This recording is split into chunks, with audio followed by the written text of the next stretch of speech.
정보가 있는 시사 토크쇼 장윤선, 박정호의 팟짱.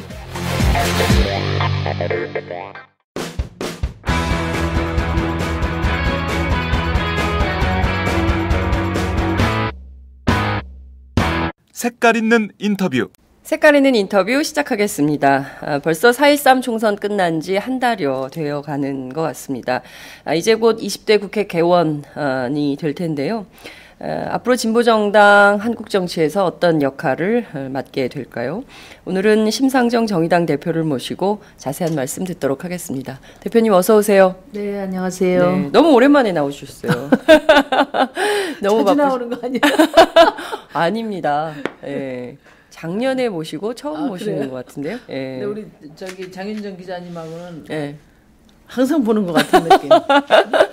늘 그 모습이 같아서 그런 거 아닙니까? 대표님 아시겠지만 저희 방송 지금 4개 채널로 동시 생방송이 되고 있고요. 네. 전 세계 152개 나라에서 이 방송 함께하고 있습니다. 여러분 지금 촬영도 되는 거예요? 예, 지금 다 이 비디오로요. 그러면 예, 지금 유튜브, 유스트림, 아프리카 TV, 오마이 TV, 페이스북으로도 지금 생방송이 되고 있습니다. 화장을 잘하고 왔습니다. 아니 너무 멋있으신데요. 여러분 지금 이 방송 어디서 보고 계십니까? 응원 메시지 주시면 제가 바로바로 심상정 대표님께 전해드리도록 하겠습니다. 벌써 한 달 정도 돼가는 것 같아요. 선거 끝난 지, 그죠? 그동안 어떻게 지내셨어요? 아직 하루도 못 쉬었어요. 하루도 못 쉬셨어요. 아니 당선 인사 다니시느라 그러신 건가요? 아니면 그러니까 이제 당선 인사도 다녀야 되고, 네. 당도 제가 대표를 맡고 있으니까 당의 평가나 또 이후 방향도 네. 빨리 이제 체제를 정비를 해야 되고, 특히 이제 제가 당 대표 되면서 네. 우리 정의당을 강하고 매력적인 정당으로 만들겠다고 했기 때문에 네. 이제 본격적으로 당의 리빌딩을 고민하고 있어요.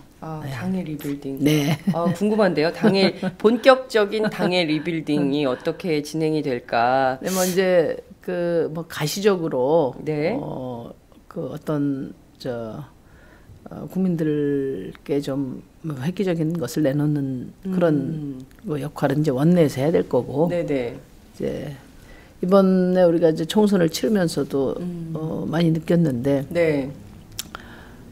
우리가 이제 후보가 54명밖에 안 됐어요 이번에.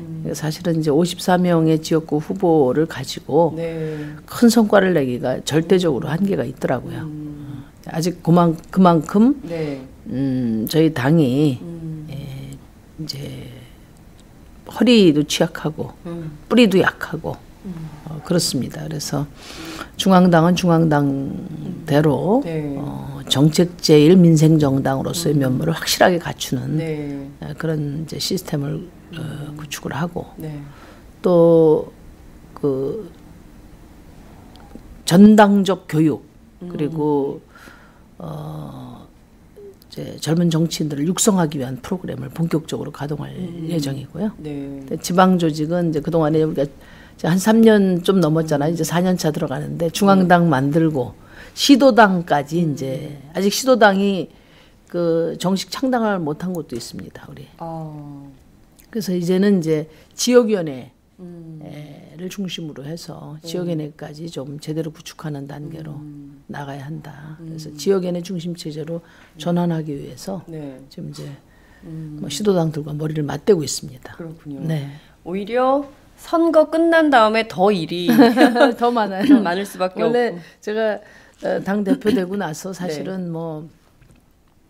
이제 진보 진영의 통합이 있었잖아요. 네. 그리고 바로 선거 국면으로 들어섰기 때문에 특히 조직력을 강화하는 네. 그런 사업들은 충분치 않은 상태에서 선거를 맞이하게 됐죠. 그래서 이제부터 본격적으로 당다운 당을 만들기 위한 그런 노력을 할 생각입니다. 그렇군요.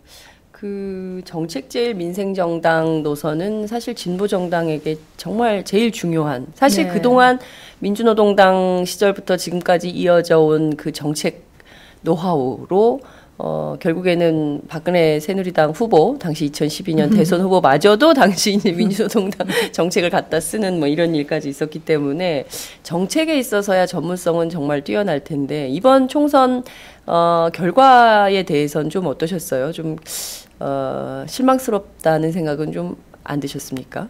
우선 이제 이번 선거가 네. 뭐 이미 다 우리가 공유하고 있지만은 네. 박근혜 정부에 대한 분노에 찬 그런 심판이었지 않습니까? 네네. 그래서 사실은 이제 뭐 보통 회고 투표냐 네. 전망 투표냐 이야기할 때 철저히 네. 회고적 투표였고 그런 뭐 초창기에 선거 시작하기 전에는 인려 다야구도 때문에 네. 새누리당의 압승을 뭐 보통 정치권 언저리에 있는 분들은 다 그렇게 전망을 했는데 우리 박근혜 정부에 대한 강력한 심판 욕구가 결국은 이제 구도까지를 넘어서서 네.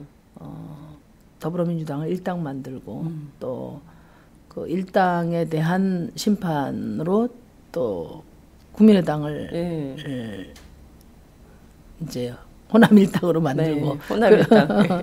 그렇게 이제 한 거죠. 그런 과정에서 심판이 앞서다 보니까 이제 그 대안에 대한 어떤 변별력이라든지 또 그 부분에 대한 고민은 이제 미래 과제로 남겨 놓으신 것 같아요. 그래서 이제 이후부터는 사실 20대 국회는 네. 그 야당들의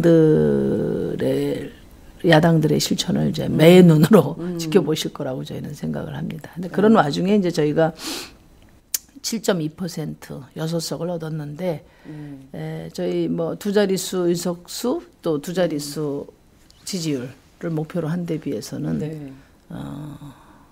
이제 못 미치는 성과고 또 당 안팎의 기대 수준으로 볼 때 네. 특히 당 지지율 같은 경우에 이제 많이 못 미치는 그런 결과입니다. 그러나 이제 이번에 최악의 상황에서 선거를 치렀거든요. 네.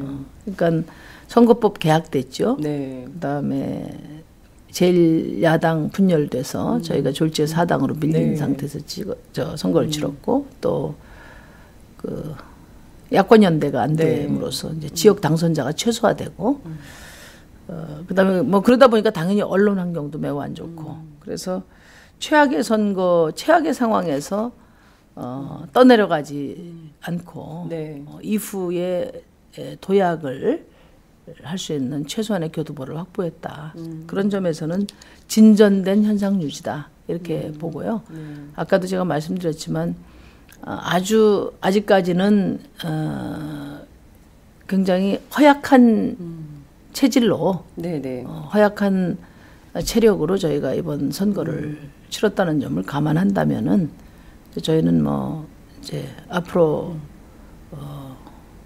빨리 체력을 강화시키면 이제 강화시켜서 2018년 지방선거에서 명실상부한 그런 주류정당으로 발돋움할 수 있는 기반을 마련하겠다. 그런 생각을 갖고 있어요. 대체적으로 우리 당원들의 공통된 인식입니다. 그렇군요. 네. 많은 국민들은 진보 의제에 대한 갈구가 되게 많은 것 같아요. 이를테면 너무 소득 불평등이 심각하고 경제 문제, 민생 상황이 너무 어렵기 때문에 이게 부자들한테 세금을 좀 더 걷어서 복지를 확대를 하든가 뭔가 최소한의 안전망이 있어야 되는 거 아니냐. 어떻게 이렇게 국민들을 전부 벼랑 끝으로 몰아세우는 수가 있냐. 정치에 대한 불만도 많고요.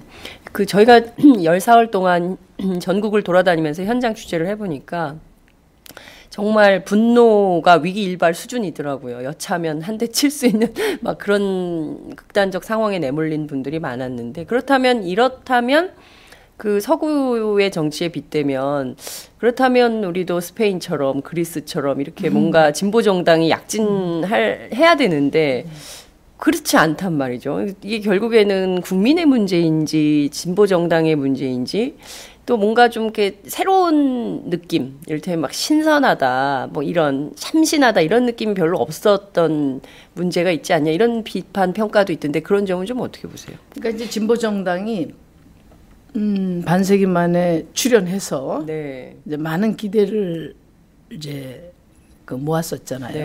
근데 많은 시행착오 과정에서 참신성도 많이 잃고 또 좋지 않은 모습에 실망도 크게 했고 이제 그 진보 정치가 바닥을 쳐서 네. 이제 바닥을 쳤죠. 바닥을 쳐서 다시 몸을 추스려서 이제 새로운 모습으로 올라오고 있는 그런 중이다. 아하. 그렇지만 이제 아직 우리 국민들에게는 네. 실망을 주었던 진보 정치의 모습 그리고 아직 소수당으로서 네. 당면한 현실을 크게 네. 그 역할을 할 수 있겠느냐 하는 대안 세력으로서의 어떤 존재감 이런 부분들이 아직 많이 부족하다고 봅니다. 그런데 저는 이제 아까 정책제일민생정당과 관련해서 네네. 그동안에 진보정당이 반세기 만에 합법정당으로 등장을 해서 네. 우리 시대 정신이 과연 무엇이고 또 이 시대 정신을 해결해야 될 정치권의 책무, 아젠다 이것을 선도해 왔다고 보거든요. 네. 근데 이제 그래서 제가 과거에 그 정책 완판녀라는 평가도 받고 그랬는데 맞아요.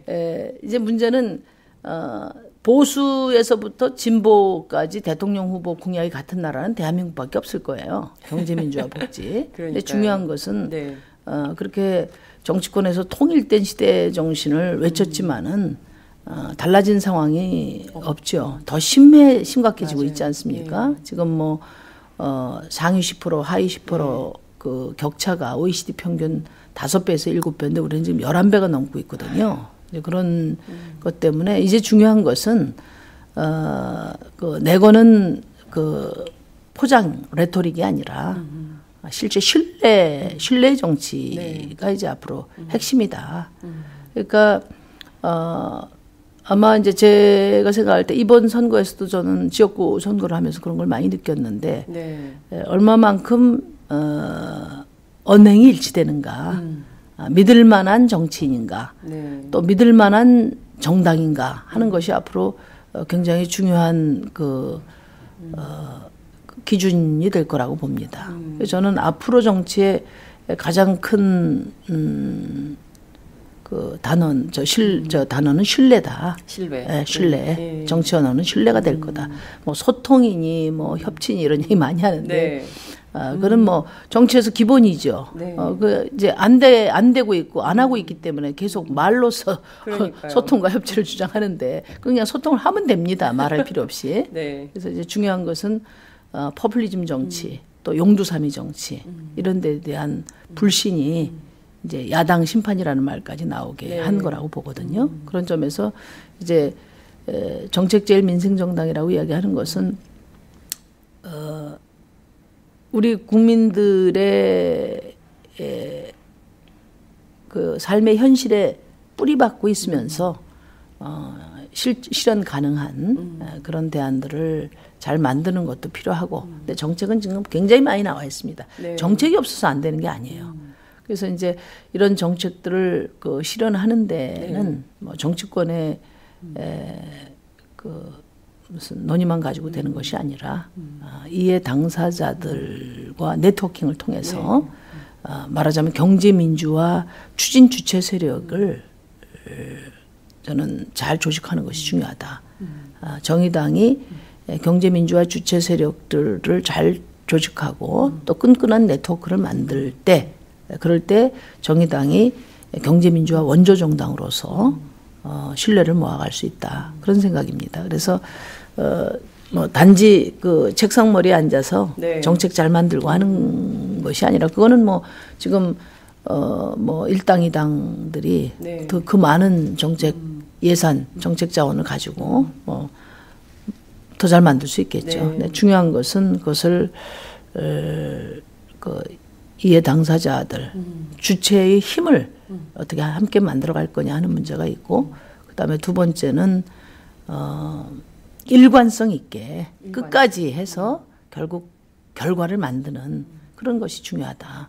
이번에 이제 가습기 살균제 문제 네. 같은 경우가 대표적인 케이스인데 제가 지난 4년 동안 이 가습기 살균제를 참 외롭게 계속 제기해 왔거든요. 네. 이제 더불어민주당의 장하나 의원도 네. 열심히 했고 둘이서 그걸 했는데 이제 결국은 다 외면했지만은 집요하게 네. 일관성을 갖고 끝까지 그 국민들에게 절박한 문제고 또 그만큼 많은 피해를 준 사안이기 네. 때문에 반드시 그러면 결과를 만들 수 있다 하는 것을 이번에도 확인할 수 있어요. 과거 제가 삼성 백혈병 문제도 7년 동안 일관성을 갖고 해서 좀 완벽하게 해결은 안 됐습니다만 해결의 실마리를 찾은 것처럼 저는 가습기살균제 문제도 마찬가지입니다. 제가 가습기살균제 문제에 집착을 하다시피 한 이유는 뭐냐면 가습기살균제 그 피해 규모나 또 그 피해자들의 참담한 그 현실을 어떻게든지 책임을 져야 된다는 그런 측면도 있었지만은 네. 지금 화학물질을 이용한 생활용품이 우리 삶 속에 너무 깊숙이 들어와 있어요. 예. 좀 한동안은 자동차 안에 방향제 하나씩 다 놓고 다녔지 않습니까? 예. 방향제, 탈취제, 너무 많죠. 곰팡이 제거제, 별의별 게 다 있단 말이죠. 예. 그러니까 이런 부분에 대해서 일제 점검이 필요하고 안전 대책이 마련되고 또 기업에게도 경각심을 주는 그런 일이 지금 국민의 생명과 안전에 매우 중요한 그런 그 위상을 차지하고 있기 때문에 저희가 집요하게 했던 거거든요. 이제 그런 것처럼 좀 앞으로는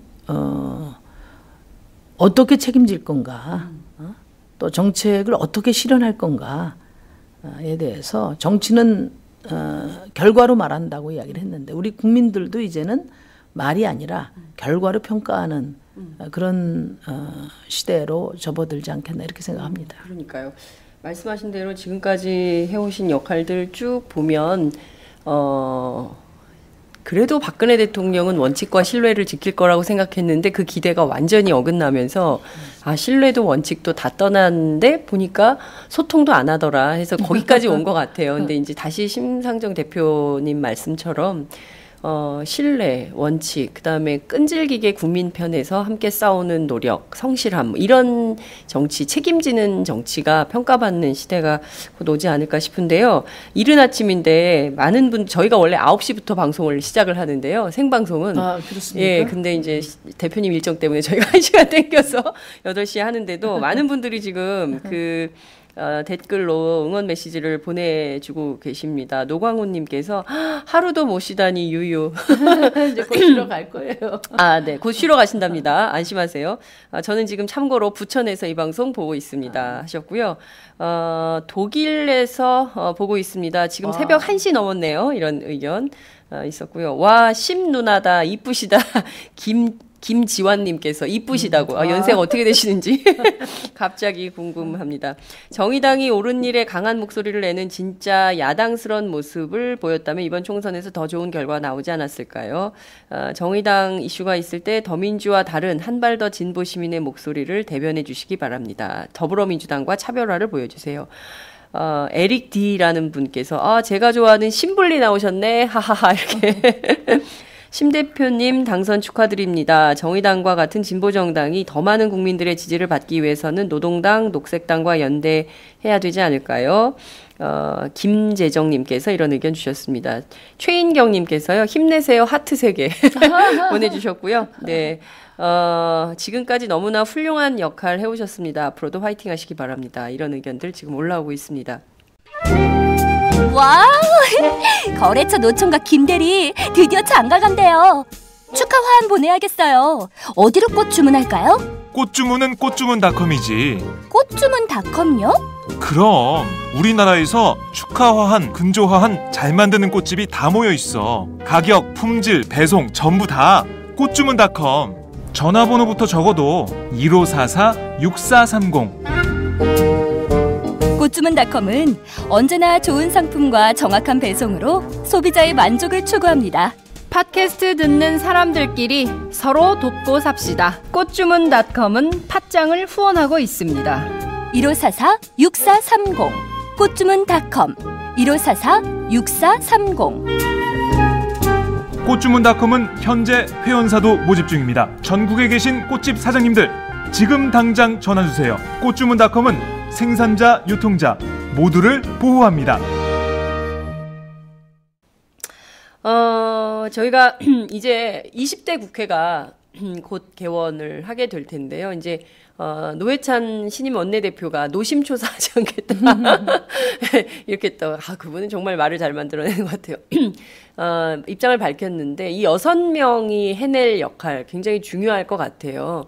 좀 물론 이제 원내에서 또 해야 되겠지만 또 당을 이끄시는 대표로서 전략적으로 좀 6명이 한 1인당 몇 역할을 해야 되는 겁니까? 우선. 그러니까 이제 3당에서 4당으로 이제 밀려났기 때문에 여러 가지 더 어려운 점이 있을 것 같아요. 그렇지만 이번 그 총선 결과가 양당 체제를 넘어서는 다당 체제가 됐기 때문에 어쨌든 정당 간에 서로 협력하지 않으면 안 되도록 구조를 만들었어요. 그래서 우리 정의당도 그런 공간을 적극적으로 파고드는 그런 전략으로 또 우리 또 노회찬 대표가 워낙에 또 능력이 있는 분이기 때문에 원내 정치도 아주 효과적으로 잘 해나갈 겁니다. 근데 저는 가장 중요한 게 아까도 말씀드렸지만은 경제민주화 원조 정당으로서 민생을 선도하는 강한 예인선이 돼야 되겠다. 이런 생각을 합니다. 저희가 교섭단체가 아니기 때문에 어떤 주도할 수는 없겠지만 그래도 언론에는 안 나오지만 정치권 내에서 여러 절박한 민생 현안들과 관련해서 저희가 어떤 입장을 내는가 하는 것이 각 정당들에게는 상당히 깊은 영향을 미친다. 그렇게 저희는 판단하고 있고 또 그렇게 되도록 올바르고 또 가장 적극적인 그런 민심을 반영하는 그런 예인선이 되겠다는 거고 두 번째는 야당 속의 야당이 되겠다. 야당 속의 야당이 선명 야당이 되겠다. 아까 어떤 분도 그렇게 격려를 해주셨는데 지금 사실 일여 다야 구도에서 저 이제 좀 숨통 좀 트이겠다. 또 민생도 좀 진전이 있지 않겠냐 이런 기대를 국민들이 많이 하고 계신데 그렇게 되도록 해야죠. 그런데 그렇게 기대처럼 안 될 수도 있다 이런 걱정도 있습니다. 저는 왜냐하면은 이제 내년에 대선이고 그러다 보니까 사실 지금 3당의 가장 3당의 그 정치를 지배하는 그 정치적인 화두는 결국은 대통령 선거이기 때문에 중도 경쟁을 치열하게 벌이지 않겠냐. 지금 이미 하고 있죠. 지난 이미 선거 때부터. 그래서 그동안에 김종인 대표가 보이신 모습이나 또 안철수 대표의 여러 입장이나 이런 것들을 볼 때 오히려 보수연합과 같은 이런 정책 결정들이 이루어질 수도 있다. 이런 우려가 있습니다. 그래서 저희 정의당이 그 야당 속의 야당으로서 아주 선명한 그런 입장을 치열하게 원내 정치를 함으로써 야당들을 견인해야겠다 하는 생각을 갖고 있고요. 세 번째는 아까도 말씀드린 대로 이제 이거는 당 대표로서 책무가 큰 건데 당면한 이런 6석의 실천에 머물러서는 안 되지 않겠습니까? 그러려면 강한 체력을 갖고 또 유능한 그런 정당으로서 발돋움해서 대한정당으로서 제대로 된 정당을 만들어가는 그런 노력을 해야겠다. 그래서 제가 그 선거 끝나고 나서 3가지를 이야기했어요. 정책 제일 민생정당, 선명한 야당 속의 야당, 그 다음에 대한진보정당 이 3가지 과제를 가지고 아주 열심히 해야 하겠습니다. 보수연합과 같은 정책 결정이 이루어질 수 있다. 그런 우려가 있다. 이런 말씀 주셨는데요. 이미 그런 기운이 좀 퍼지고 있는 것 같아요. 예컨대 제일 먼저 정당 가운데 제일 먼저 원내대표가 된 박지원 국민의당 원내대표의 경우에는 예컨대 뭐 상임위나 국회의장과 결정과 관련해서 뭐 대통령이 사과하고 협조를 요청하면 국회의장도 새누리당과 협의할 수 있다라든가 아니면 뭐 그 연합정부론을 꺼내면서 새누리당과도 연합정부 할 수 있다라든가 뭐 이제 이런 그러니까 물론 이제 그 국민의당이 3당이기 때문에 자신의 이제 몸값을 좀 높이기 위해서 그런 발언을 한 거 아니냐라는 분석도 있긴 합니다만 실제로 그럴 가능성 보수 연합 예컨대 뭐 과거의 DJP 연합을 얘기하기도 하던데요. 그 가능성이 정말 있다고 좀 보시는지요? 우선 이제 박지원 원내대표께서 네. 이제 국회의장은 이제 국회의원들의 수장 자리고, 그러니까요. 어쨌든 뭐 결과적으로 나눠 먹기로 다 하지만 국회법에는 선출하게 돼 있습니다. 국회의원들이. 네. 그래서 그 동안에 이제 19대 국회가 여러 가지로 꼬이게 된 그 이유가 네. 대통령에 의해서 많이 휘둘렸잖아요. 네. 그런데 국회의장 자리를 대통령하고 흥정하려고 뭐 그게 어떤 의도든 간에 네. 그런 모습은 입법부로서의 어떤 자존감을 크게 훼손하는 발언이다. 저는 그렇게 생각하고 굉장히 불쾌했습니다. 당시에. 네. 그 아무리 뭐 구선 정치구단이라고 네. 하시더라도 네. 이게 좀 잠시 그 맥락을 놓으신 게 아닌가 그런 생각을 좀 했고요. 그다음에 이제 국민의당 그러니까 안철수 대표가 대통령을 도모해 볼 수 있는 포지션은 개혁적 보수 포지션이 아닌가 저는 그렇게 생각해요. 그래서 개혁적 보수 포지션. 네네. 원래도 새누리당과 민주당 사이에 그 중도 정당 만들겠다 했던 거 아닙니까? 예, 그렇죠. 그래서 뭐 개혁적 보수의 포지션을 추구해가지 않을까 그런 생각이 들고 그래서 뭐 놀라운 일이 아니다. 그렇게 저는 생각을 하고 이제 이것은 제가 볼 때는 이제 결정적인 문제는 결국 새누리당의 그 종속 변수가 될 가능성이 굉장히 높다는 거죠. 그러니까 새누리당에서 지금처럼 친박 중심의 네. 극단적인 정치를 계속 해간다면 네. 이제 안철수 대표가 추구하는 중도 그러니까 이른바 개혁 보수 노선이 네. 그 득세할 가능성이 있지만 또 새누리당 내에서 네.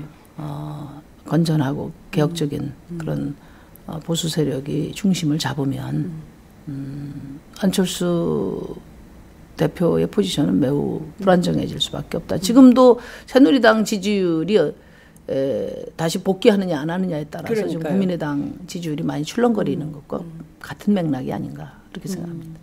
실제로 정진석 새누리당 원내대표의 경우에는 뭐 유승민 누굽니까 윤상현 두 사람의 그 복귀 문제에 대해서 원 합의 이전에는 받아들일 뜻이 없다 뭐 이제 이런 얘기를 하기도 했는데요.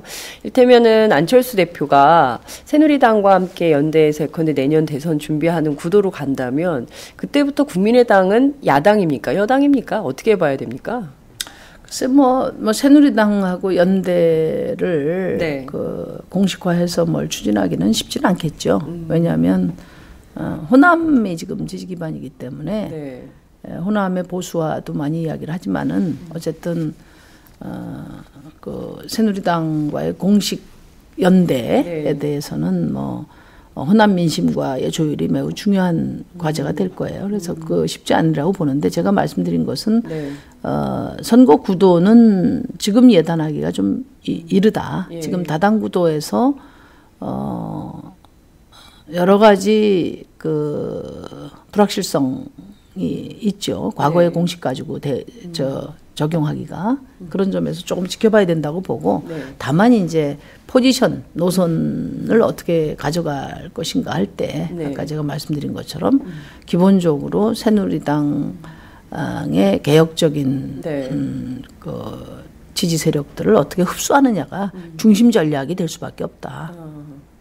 대통령 하려고 마음 먹는다면 이제 그렇기 때문에 정책적으로 볼 때 그 많은 혼선이 있지 않을까 그런 생각이에요. 왜냐하면은 지금 사실은 아까도 말씀드렸지만 우리 사회는 양극화가 굉장히 그 심화된 사회이기 때문에 정책 노선상으로 중도라는 게 쉽지 않다고 저는 봅니다. 다만 워낙에 새누리당이 어떤 수구적인 행태를 보여왔기 때문에 새누리당 지지자들도 그런 행태의 측면에서 수구적인 행태가 아니라 좀 더 개혁적이고 건강한 그런 민주주의 틀 안에서의 보수를 기대하는 그런 목소리가 많이 있고 그런 분들이 지금 유승민 대표가 또 퇴출되고 이렇게 되다 보니까 어디 마음 둘 데 없고 그러니까 사실 국민의당에 일정하게 좀 와 있는 게 아닌가 그런 생각을 합니다. 그래서 정책적 측면에서 어떤 중도는 쉽지 않다. 특히 민생 경제에 있어서 그렇다면 이제 그 아마 정책 부분과 관련해서는 뭐 야권 공조가 이제 그 민생 경제 분야에서는 야권 공조로 나갈 수밖에 없을 테고 그러나 이제 정치적인 포지션으로는 이제 중도 또는 개혁 보수를 지향해야 되기 때문에 이 사이에서 이제 상당한 그 혼선이 있을 것 같아요. 그런 점들을 이제 어떻게 정립해 나가는가 하는 것들도 그 중요하게 이제 지켜봐야 될 대목이다 이렇게 생각하죠. 아니, 정치가 아주 그 20대 국회 초반부터 아주 버라이어티하게 좋잖아요.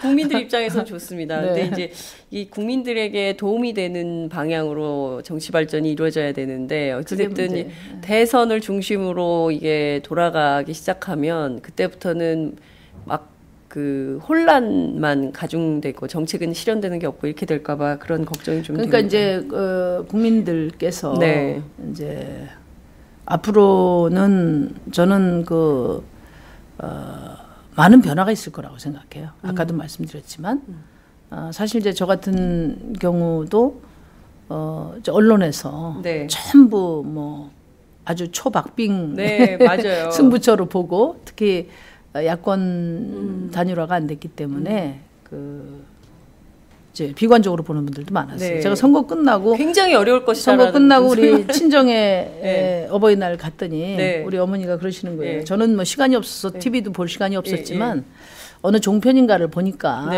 심상정 노회찬이 살아올 것인가 아닌가를 OX 퀴즈를 냈는데 그러니까 우리 어머님이 유심히 보셨을 거 아니에요? 그랬는데 노회찬은 살아온다고 다 4명이 다 동그라미를 들었는데 심상정은 그중에 한 사람만 동그라미를 들고 나머지는 다 X를 쳤다는 거예요. 왜냐하면 노회찬 그 후보는 단일화가 됐고 여기는 이제 단일화가 안 됐기 때문에 그래가지고 며칠 동안 잠을 못 주무셨대요. 그래서 제가 특히 특히 방송에서 정치 얘기하는 건 믿질 마라 이렇게 제가 말씀을 그러니까요. 이번에 뭐 예측이 다 틀렸기 근데 때문에. 제가 이제 지역구에 보면 이렇습니다. 우리 어르신들 같은 경우도 제가 감사 인사를 드리러 가니까 자네 때문에 평생에 처음 야당을 찍어봤다 이런 분도 계세요. 그래서 뭐 당도 그 과거에 뭐 1당 2당 이제 관성적으로 찍는 그런 경향이 아직도 있지만은 사람 보고 찍고 또 실제로 성적표 보고 찍고 이제 그런 방향으로 많이 이제 바뀌지 않겠나. 근데 이제 대선은 워낙에 큰 게임이기 때문에 또 뭐 교체가 돼야 또 그 성과를 만들 수 있는 거기 때문에 이제 뭐 걱정이 많이 됩니다. 근데 중요한 것은 우리가 정권 교체를 이야기하는 것은 좋은 정치를 기대하는 것이고 좋은 정치는 좋은 정부가 할 수 있는 거죠. 그러니까 제 아무리 유능한 대통령 그 후보라 하더라도 개인이 그 대통령직을 잘할 수는 없어요. 그렇기 때문에 국민들이 보셔야 될 일은 정당의 존재 이유가 뭐냐.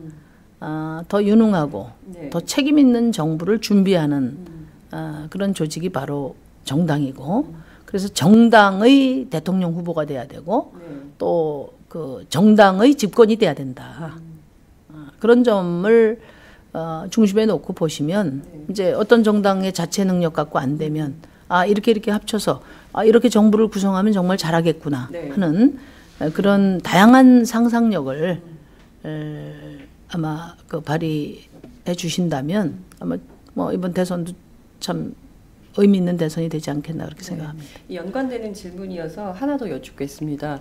지난해에 문재인 전 대표가 더불어민주당 대표이던 시절에 연합정부 2.0을 제안한 바 있으세요. 그래서 총선부터 대선까지 그 하나로 같이 정책도 세우고 후보 문제도 결정하고 그리고 이제 그 섀도우 캐비넷까지 같이 하면서 대선을 좀 준비하자 이런 제안을 하신 바 있는데 그건 지금 어느 단계에 와 있는 겁니까? 폐기된 겁니까? 유지가 되고 있는 겁니까? 뭐 저희는 이제 뭐 대선 문제는 일단 좀 당을 정비하고 당 체제를 혁신하는 작업을 먼저 하고 그리고 이제 후반기에 논의를 좀 하기로 돼 있어요. 근데 우선 이제 제가 그런 그 연합정부 2.0을 제기하게 된 배경은 첫째로 이제 양당 체제 갖고는 안 된다. 이번 선거에서도 그 양당 체제 갖고 안 된다는 또 분명한 판단이 있었다고 저는 봅니다. 어쨌든 결과가 그렇게 나타났잖아요. 그래서 이제 다원적인 정당 체제 하에서 어떻게 경쟁하고 어떻게 협력할 것인가 하는 새로운 연합 정치의 모색이 필요하다 이렇게 봅니다. 그리고 과거에 이제 인위적인 후보와 후보 간의 단일화, 또 이기기만을 위한 단일화 이런 부분에 대해서는 이건 국민을 위한 그 연대가 아니고 그 정치인이나 뭐 그 정당의 당리당략을 위한 연대다 이런 평가가 이미 내려져 있잖아요. 그렇죠. 그렇기 때문에 저는 국민들에게 우리가 이렇게 정부를 구성하면 어떻겠습니까? 그럼 더 잘할 수 있습니다. 이렇게 해서 그 연립정부의 구체적인 비전을 제시하면서 그 연대가 이루어지는 그런 선진적인 연합정치 모델을 그 제시하는 것이 다당 체제 하에서 책임 있는 그런 그 연대의 모습이다 이렇게 생각을 합니다. 그래서 우리가 제안을 했던 것이고 뭐 그것을 위한 어떤 제도적인 그 뒷받침을 위해서 제도 개선 문제를 포함해서 종합적인 입장을 저희가 발표할 때가 있을 거예요. 그렇군요. 그러니까 연합정부 2.0은 여전히 유효한 전략 가장 그 주요한 전략 중에 하나가 될 것으로 봅니다. 다만 그것을 뒷받침할 수 있는 제도 개선이 과연 어디까지 가능할 것인가가 좀 문제가 될 것 같아요. 예를 들면 이제 결선 투표제, 뭐 결선 투표제는 저희가 일관되게 제안해 왔던 것이고 또 법안도 이미 제출돼 있습니다. 19대 국회 때 제가 대표 발의를 한 바도 있고 그런데 그거는 이제 어쨌든 정치권의 합의가 있을 때 가능한 일이기 때문에 쉽지 않은 점이 있죠. 그럴 때 이제 그러면 제도적인 제도에 의거한 연합 정치가 아니고 정당 간의 그 연대 방식으로 이루어질 때 이제 여러 가지 그 많은 어려움이 있겠죠. 그런 점들을 어떻게 구체화해 갈 수 있는가 하는 건 검토를 해야 되고 특히나 아까 이제 우리가 좀 전에 의견을 나눈 이제 각 정당의 노선, 노선, 그 다음에 대선 전략 이런 것들이 보다 이제 좀 정립이 되어야 그 토대 위에 그 연합정치 문제는 그러니까 연립정부 문제는 고민해 볼 수 있을 것이라고 봅니다. 그렇군요. 국민의당에서도 이제 연합정부 얘기를 하지 않았습니까? 그래서 이제 2개의 연합정부론이 지금 정치권 안에 있다. 근데 어떤 연합정부가 전략적으로 우세할 것인가도 이제 정치부 기자들이 중요하게 보고 있는 하나의 중요한 의제 가운데 하나입니다. 그래서 이제는 이제 다당제 하에서는 네. 그 연합정치, 그 뭐 협치니 무슨 뭐 연대니 네. 뭐 소통이니 이런 것보다 네. 어떻게 다수민주주의를 실현해 갈 거냐 하는 관점에서 적어도 양당 체제 극복을 그 적극적으로 주장해온 뭐 저희 입장에서는 당연히 그 대안으로서 네. 그 결선 투표제를 포함한 제도적인 개혁을 통해서 네. 그 연합정부 구성을 모델로 제시를 한 거죠. 네, 네. 그러니까 이제 국민의당 같은 경우도 당연히 네. 다당 체제 하에서 어떻게 협력하고 경쟁할 건가 하는 연합정치에 대한 모델을 제시를 해야 된다고 봅니다. 이제 그런 뭐 일환으로 이제 거론이 됐다고 보는데 아직까지 네. 안철수 대표의 입에서 네. 정식화된 의견이 나오질 않았기 때문에 좀 지켜봐야 될 것 같아요. 네, 그렇군요. 안철수 대표가 공식적으로 연합정부나 이 문제에 대해서 아직 얘기를 하지 않고 있기 때문에 그 입장이 좀 나오면 그 다음에 또 한번 짚어보도록 하겠습니다.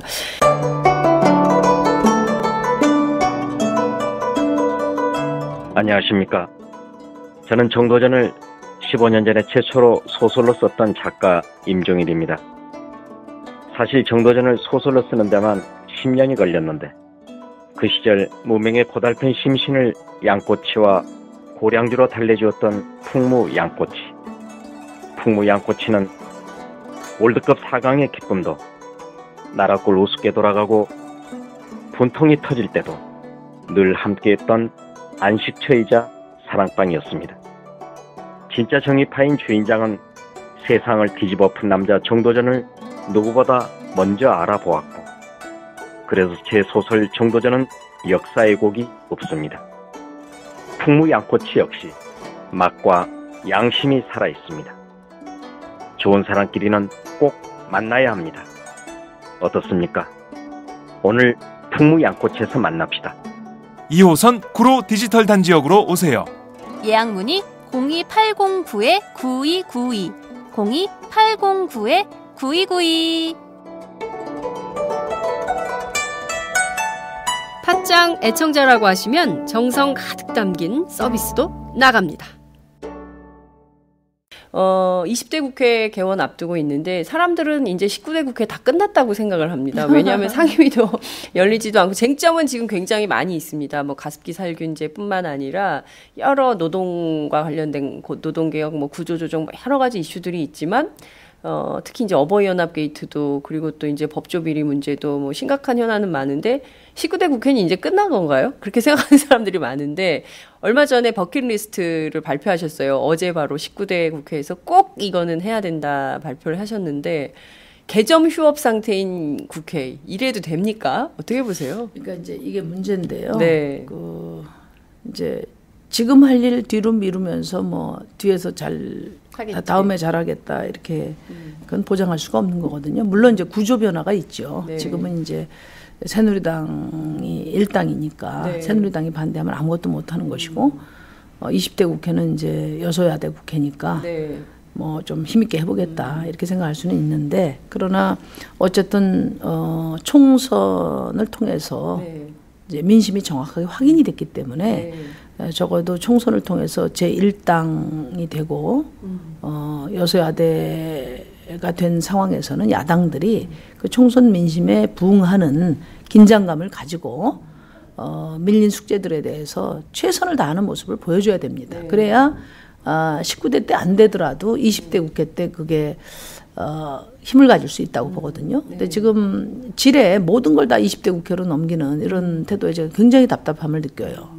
타임 스케줄은 국민들의 그 절박성에 타임 스케줄을 맞춰야지. 네. 정치인들의 자기 주관적인 그런 일정에 맞추니까 네. 그게 벌써 국민들과 괴리가 있는 거예요. 그러니까 가장 지금 심각한 게 이제 가습기 살균제 문제도 네. 그런데 어제도 환노위가 있었어요. 네. 근데 중요한 거는 이제 뭐 청문회 좋다 하자 새누리당이 이야기했지만 검찰 수사에 혼선을 주니까 그 이후에 하자는 거예요. 거꾸로죠, 거꾸로. 지금까지 검찰이 몇 년을 끌으면서 정부에서 나오는 근거 수준만큼만 지금 진전을 시키고 있는 겁니다. 그렇기 때문에 철저한 수사를 위해서도 청문회가 빨리 돼야 돼요. 그 청문회 하는데 무슨 뭐 일주일여를 하는 거 아니지 않습니까? 기껏해봐야 하루 이틀 하는 거잖아요. 지금 환노위는 그동안에 이 사안을 많이 다뤘기 때문에 아무 문제가 없어요. 당장 소집을 해도. 예. 그래서 오히려 20대 국회 가면은 새로운 의원들이 다시 공부해야 되고 그게 또 좀 시쳇말로 짬밥수를 무시할 수가 없는 거거든요. 그러다 보면 차일피일 시간 다 가고 저는 그건 시간 끌기다 이렇게 보거든요. 그래서 법안도 지금 다 나와 있고, 그러니까 가습기살균제 같은 경우는 빨리 청문회를 하고 법안을 만들고 지금 보름이라는 기간은 뭐 너무 많이 남아 있는 거죠. 국회에서 뭐 하루 저녁에도 몇백 건씩도 처리를 하는데, 그래서 그거는 핑계가 안 된다. 그리고 특히 가습기살균제 문제는 19대 내내 새누리당이 반대해서 안 됐지만 왜 그렇게 반대를 한 겁니까, 도대체?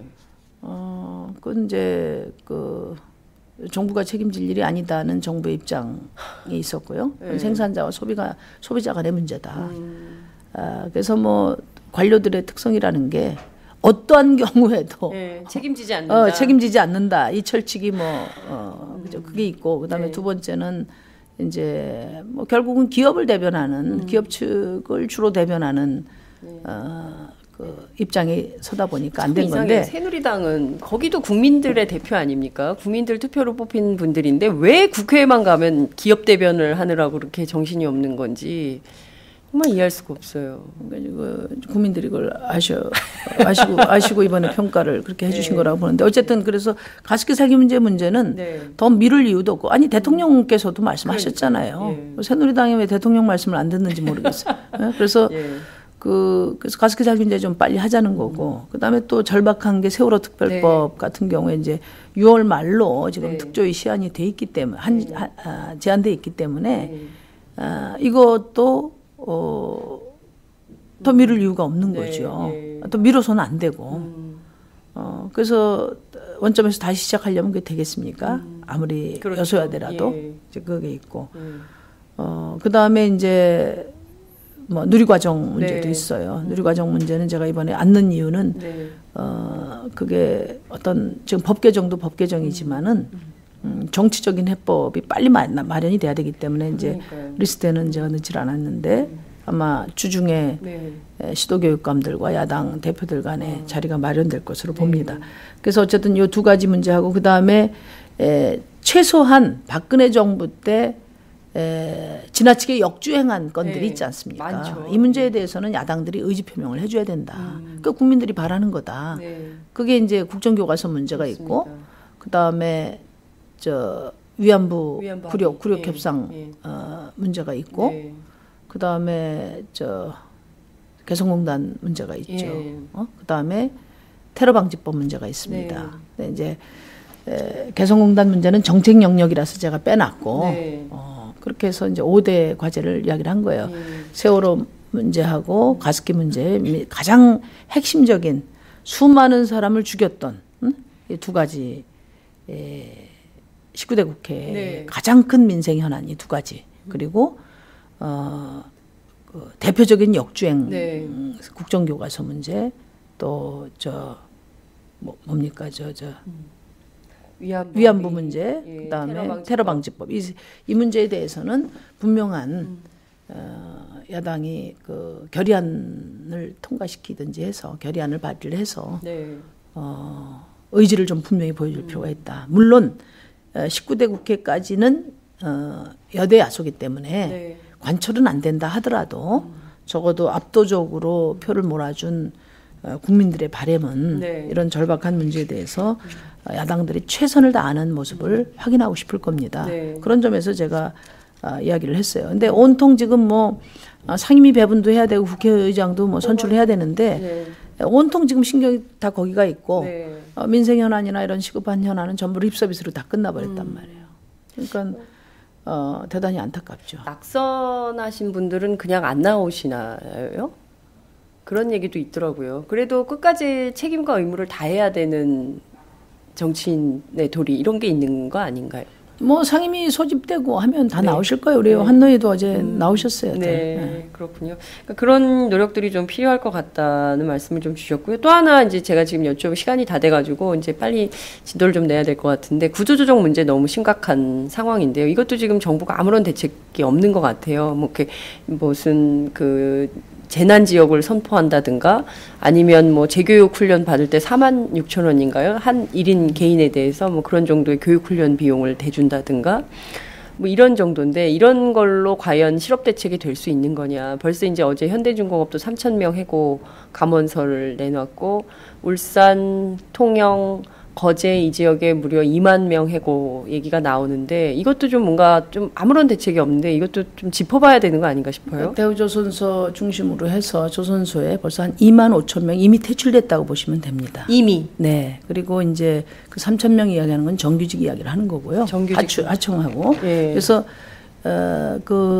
뭐 이건 좀 복잡한데 네. 그 조선소가 불황을 타개하기 위해서 해양 플랜트 사업을 세게 밀고 갔어요. 네. 그 해양 플랜트 사업에 필요한 그 말하자면 일용직 그 물량팀이라고 하는데 네. 대대적으로 고용을 했었어요. 그래서 이분들은 이미 상당 부분이 이미 퇴출됐고 그 다음에 이제 하청이 있고 네. 원청이 있는 그 있는 겁니다. 근데 네. 어쨌든 제가 그 김종인 더불어민주당 대표가 네. 구조조정의 필요성을 제기를 할 때 네. 그 어떤 선제적인 실업 대책이나 이런 부분들에 대한 마스터 플랜을 정확하게 제시하고 네. 정부가 책임 있는 실업 대책을 포함한 구조 조정을 할 수 있도록 그 책임 있는 그 당정청이 아니라 네. 여야청 네. 여야정 관계를 만들어서 네. 그걸 해야 된다. 그렇지 않다면 문제 제기만 그 구조조정의 필요성만 제기하면 오히려 정부의 일방적인 구조조정에 그린라이트를 줄 우려가 있다고 지적을 했는데 네. 거의 지금 그대로 되고 있어요. 그러니까요. 그러니까 김종인 대표가 그 말씀하신 이후에 뭐 말로만 몇 마디 나온 거 이외에 어떤 책임 있는 구조조정 그 대책 후속 대책이 지금 제시되지 않고 있습니다. 제1당에서도 네. 더불어민주당에서도. 네. 그래서 좀 안타깝게 생각을 하고요. 그래서 지금 중요한 것은 보통 이제 구조조정하고 구조조정하면 이제 정리해고 네. 이렇게 돼 있고 또 저 공적자금 조성하면은 기업의 부실 채권 사주는 네. 거 이렇게 돼 있어요. 우리나라 인식은. 근데 구조조정의 그 필요성이라는 것은 네. 어떻게 고용을 그 유지하고 또 저 실업을 최소화하고 또 실업 대책은 어떻게 할 것이냐 네. 하는 이것이 구조조정의 중심 의제가 돼야 되고 대책이 돼야 된다. 유럽은 다 그렇게 합니다. 네. 대통령께서 뭐 스웨덴 모델 이야기를 하셨어요. 그러니까요. 느닷없이 또 스웨덴 얘기를 하셔가지고 그래서 저는 그 참모들이 진짜 네. 크게 불충하고 있다고 봅니다. 참모들이 불충하고 예. 있다. 예. 그러니까 스웨덴 모델이라고 하는 것은 네. 강한 재정, 강한 사회 보장이거든요. 예. 핵심이. 예. 예. 근데 복지를 위해서 증세가 필요하다는 원내대표를 자른 분이 예? 그런 분한테 스웨덴 모델 말씀하라고 하면 지나가던 소가 웃을 일이죠. 그거는 뭐 여권에서 껄핏하면은 유럽에 네. 뭐 헤르츠 개혁이니 뭐 여러 그 모델들을 이야기를 하는데 네. 정말 이런 말씀드리기는 좀 못합니다만은 너무 무식한 얘기를 함부로 하시니까 가당치 않은 얘기를 그러니까 예. 참모들이 말씀하실 저 말씀 자료 써 드릴 때 대통령의 주장이나 노선에 부합하는 사례를 들어야지 정반대의 사례를 자꾸만 이렇게 이제 열거를 하면은 네. 아는 사람들은 다 알죠. 대통령이 너무 모르고 말씀하신다. 네. 그렇게 하니까 그런 대통령이 점들은 너무 무식한 건가요? 아직 뭐 참모들이 그렇게 네. 잘못 보필을 하는 잘못 거죠. 보필하고 예. 있다. 예. 그런 점들은 좀 개선이 돼야 되겠다는 말씀드리고요. 그래서 어쨌든 이 구조조정 대책과 관련해서 저희가 지금 이제 노동자들 네. 또 양대 노총하고 지금 간담회를 쭉 하면서 네. 가장 그 실질적인 대책 방안을 좀 마련을 하고 있습니다. 저희 조만간에 입장 표명도 하고 또 필요하면 양당 양야당 예. 대표들도 만나서 네. 야권에서 말을 꺼낸 이상 네. 야권에서 책임져야 된다 하는 이야기를 좀 하려고 생각 중에 있습니다. 근데 문제는 이게 지금 조선 해운 뭐 이쪽 산업뿐만이 아니라 전 산업 분야로 확산될 가능성이 있다. 특히 이제 아파트 엄청 지어대고 있는데 이게 건설 회사로 이어질 가능성도 있다. 뿐만 아니라 이제 구조조정이 본격화되면 은행 부실 문제도 심각해지고요. 결국 지금 그 책임져야 될 수출입 은행이라든가 산업은행 전부 빚더미이어서 결국에는 일단 한국은행한테 돈을 찍으라. 뭐 한국판 양적 완화라고 했다가 그 말 자체가 또 문제가 되니까 또 무슨 그 말을 바꿔가지고 다른 용어를 좀 들이대고 있고 이런 상황인데요. 문제는 그러니까 이제 그 정부가 구조조정을 위해서 돈이 필요하다 손을 내밀 때는 그럴 때는 명확히 명세서를 내놔야 돼요. 어디다 쓸 돈인지. 어디다 쓸 돈인지. 그렇죠. 예. 그래서 과거처럼 부실채권 사주는 데 다 쓸 건지 아니면 실업대책에 대해서 그 얼마를 쓸 건지 이런 걸 내놔야 됩니다. 국민에게 돈 달라고 하면서 그 명세서 안 내놓으면 안 되죠. 그게 우선 없고요. 두 번째는 지금 그 산업은행이 모든 그 부실을 떠안고 밑빠진 독에 물 붓기식으로 지원하다 보니까 국책은행 자체가 지금 구조조정 대상이 돼 버렸단 말이에요. 국책은행도 그렇죠. 산업은행이 그러다 보니까 지금 그 한국은행에서 투자하라, 대출하겠다 이 씨름이 이제 거기서 나타나는 거거든요. 책임 못 지니까. 그래서 우선 구조조정 그 명세서를 제출을 하고 그다음에 일단 현재 예상되는 정도의 1차 비용 같은 경우는 저는 추경을 편성해서 해야 된다 이렇게 봐요. 그런데 왜 정부가 추경 얘기를 안 하냐? 그렇게 하면 바로 증세 얘기 나오기 때문에 그 길을 피해가려고 하는 겁니다. 이것은 정직하지 못한 태도다. 그리고 이 점에 대해서는 야당이 방치해서는 안 된다. 제가 그 말씀을 드리고요. 구조조정 과정에서 가장 큰 문제가 뭐냐면은 우리가 IMF 때 구조조정을 많이 겪었지 않습니까? 그때 뭐 고통분담이다 해서 얼마나 많은 노동자들이 그 어려움을 겪었습니까? 근데 그 이후 우리 국민들이 큰 불신을 갖고 있어요. 기업은 망해도 기업주는 건재하다. 그렇습니다. 네. 그리고 고통분담이 아니라 전담이다. 적어도 이런 상황이 재현되도록 방치한다면 그건 전적으로 야당 책임이다. 저는 그렇게 생각하고 저희도 적극적으로 뭐 작지만 역할을 하겠습니다. 정말 그 이 대목과 관련해서는 다당제 하에서 새누리당은 뭐 기업 편드는 정당이다라고 차치한다 하더라도 야 3당이 협력하는 모델, 그러니까 벌써부터 좀 머리를 맞대고 지혜를 모으는 그런 최소한의 제스처라도 나올 줄 알았는데 지금까지 없어요.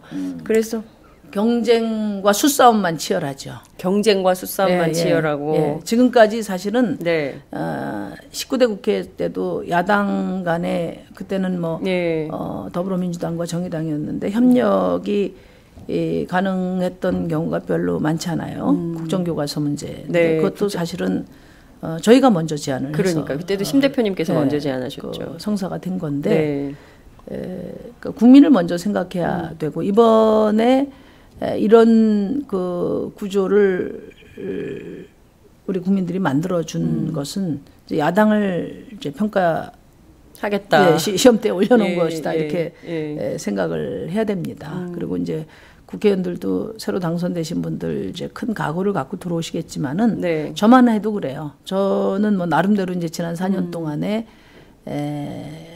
이제 지역 활동도 열심히 했기 때문에 개인적으로는 좀 자신이 있었지만은 그래도 전반적으로 지금 박근혜 정부 심판 분위기 때문에 야당 의원들이 당선자들이 자기 실력보다 더 많은 점수를 받은 거예요.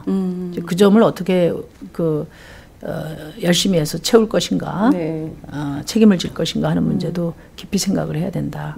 그렇게 생각합니다. 네, 말씀하신 대로 정말 야당 의원들이 본인들의 실력 보다 더 많은 평가 점수를 받은 거다. 그러니까 국민들로부터 야당이어서 후한 점수를 받았다. 그럼 거기에 충실한 노력을 해야 되는데 야3당 협력 모델, 상시적인 모델도 좀 필요한 거 아니냐라는 주장도 있는데요. 그 가능성은 어떻게 보십니까? 저희도 이제 구체적으로 이제 여러 가지 방안을 고민을 할 텐데 이제 지금 3당 교섭단체제가 돼 있기 때문에 교섭단체 구조 중심으로 대부분 이제 운영이 될 거예요. 그러나 여러 민생과 민주주의가 많이 위축되고 후퇴된 점을 감안한다면은 국민적 힘을 모으기 위해서 야당 간의 정책 공조는 필수적이다. 그렇죠. 그럴 때 이제 좀 더 그 대여 협상력도 높이고 정부도 견제할 수 있지 않겠나 그런 생각입니다. 그래서 그런 점과 관련해서 저희도 방법을 모색해 보겠습니다만 야권 공조가 소수당이 주도할 수는 없어요. 결정적으로 그건 한계입니다. 그래서 저희도 노력을 하겠지만은 특히 제1당이 이 점에 대해서 많은 검토를 해주시기를 바랍니다. 그렇군요.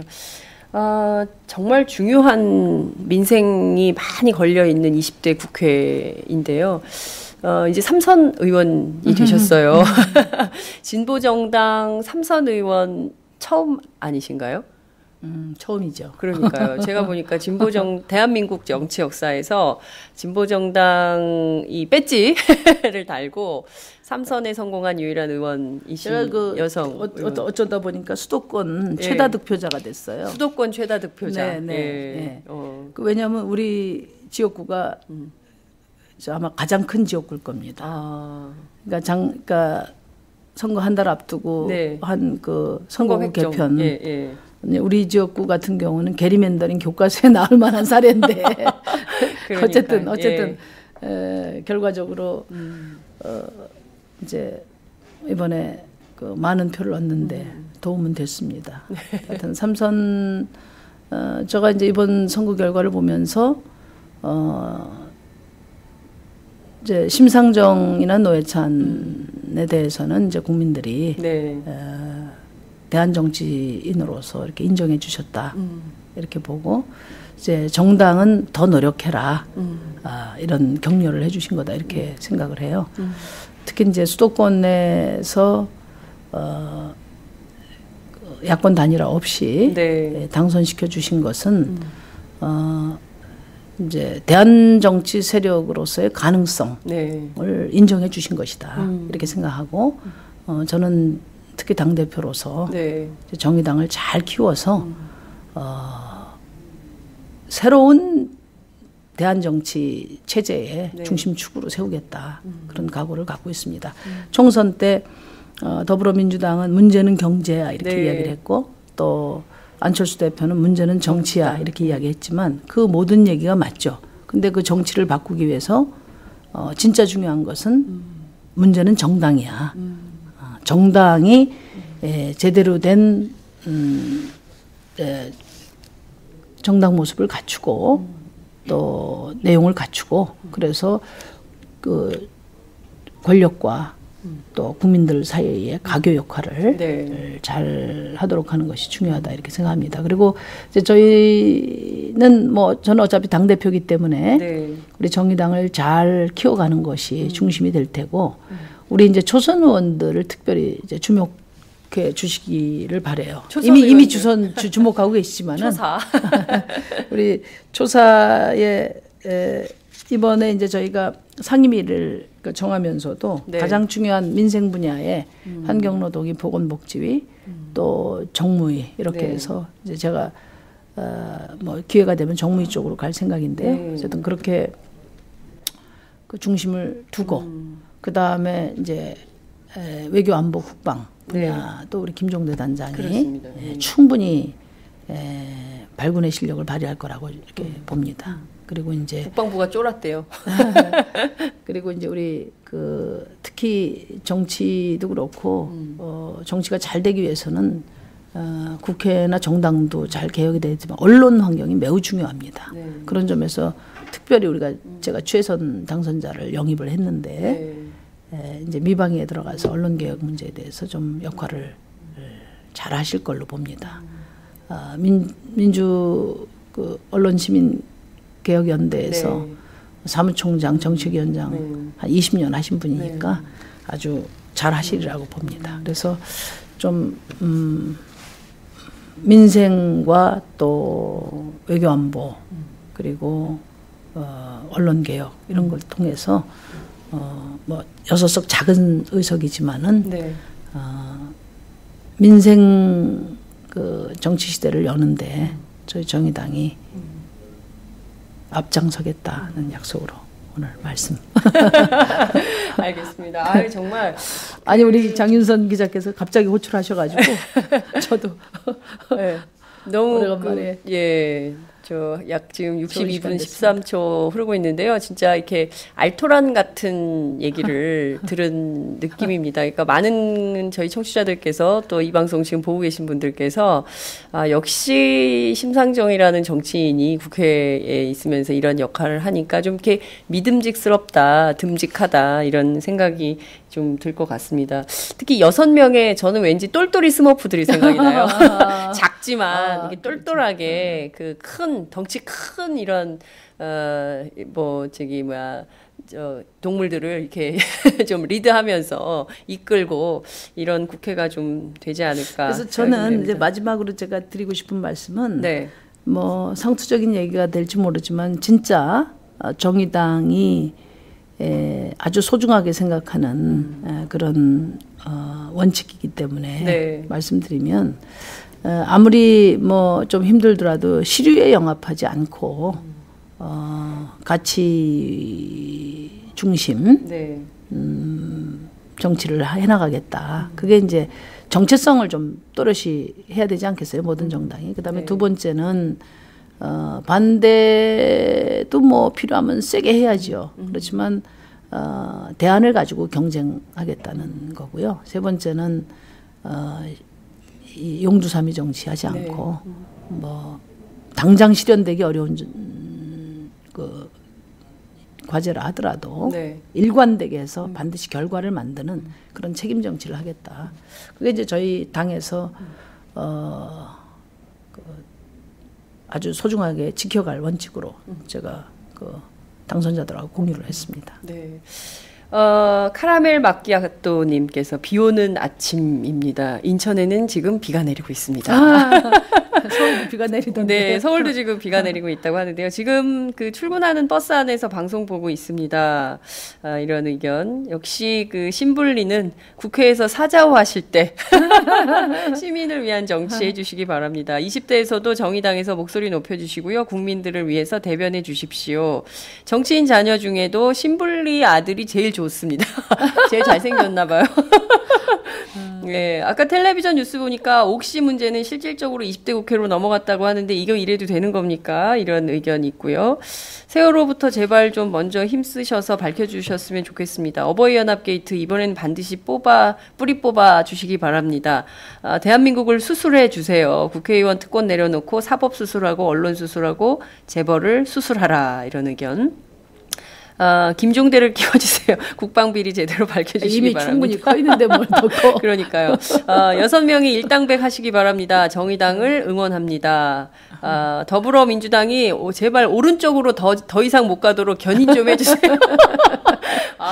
정말 신뢰도 원칙도 떠나고 소통도 안 하는 박근혜.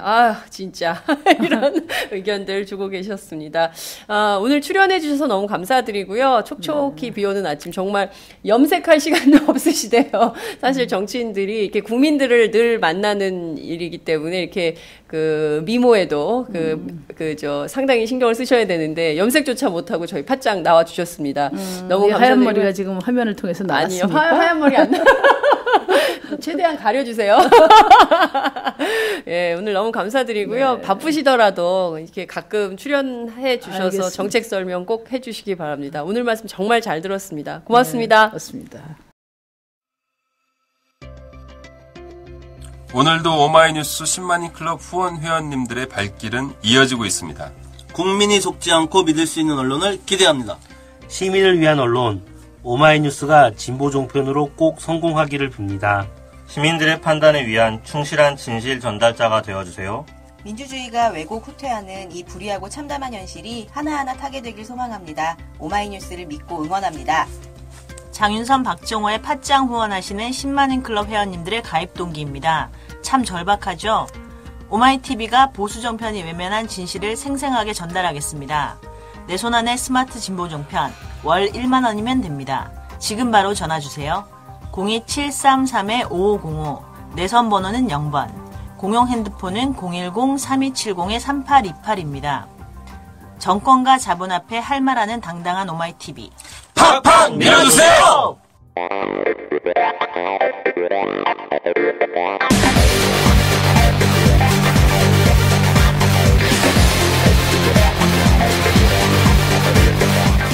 정보가 있는 시사 토크쇼 장윤선, 박정호의 팟짱.